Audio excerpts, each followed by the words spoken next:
Gail, and the shack today is a new arrival, something I've been waiting for a long time to get hold of.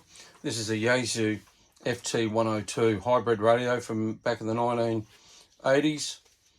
This is a HF radio, virtually 160 to 10 metres. There's no 6 metres on this at all. The reason they call it a hybrid radio, because it's solid state and tube. So all the main circuitry is solid state, and then you have a single driver tube into 3 main tubes.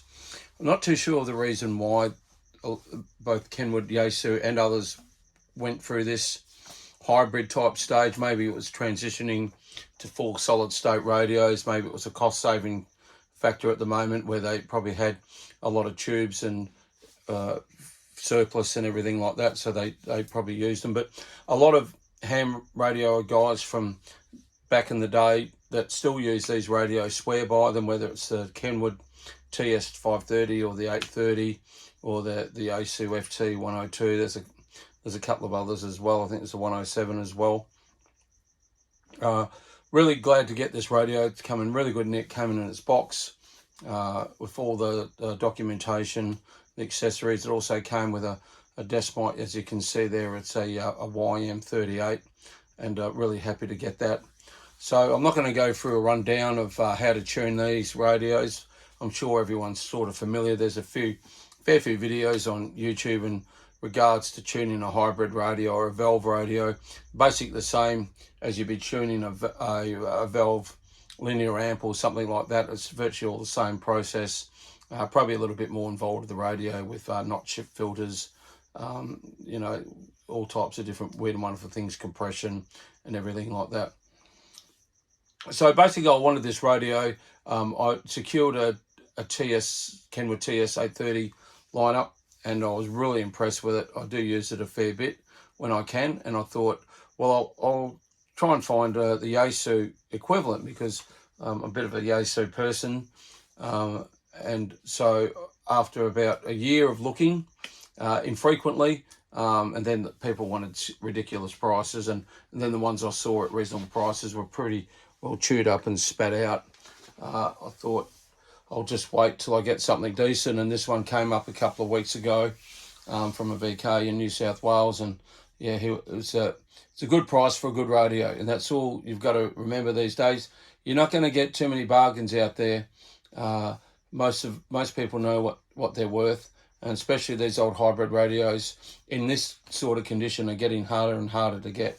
So we'll have a quick listen on 20 metres and see who's out there at the moment. I can see the needle doing a bit of work. It is fairly late here on a Tuesday night over here in Perth, so I expect 20 metres to be fairly quiet. We'll just sort of zip around a bit, see what we can hear.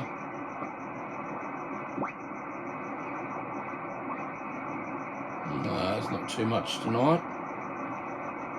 I won't go down at the CW part. Nope.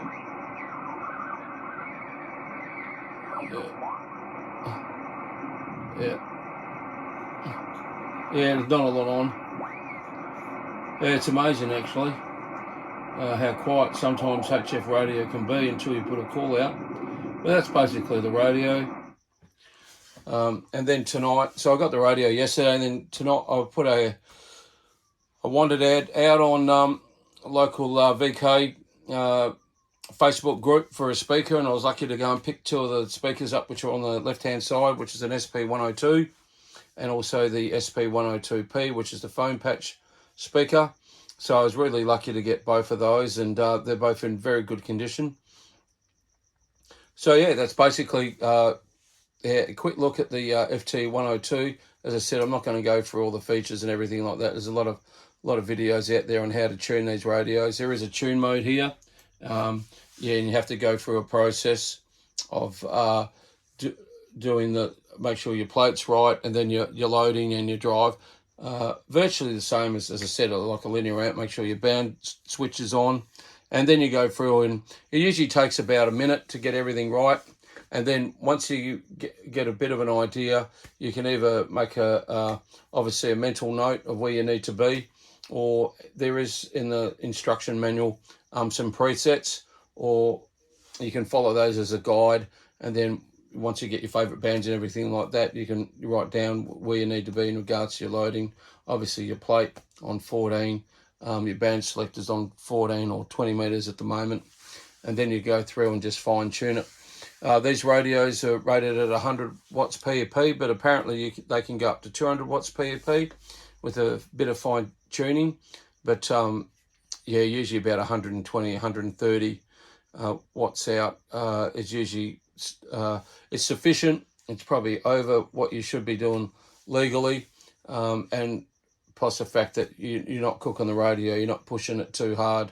But yeah, you can get a fair bit more out of them, but I don't recommend that because something will usually give, and that's usually the tubes.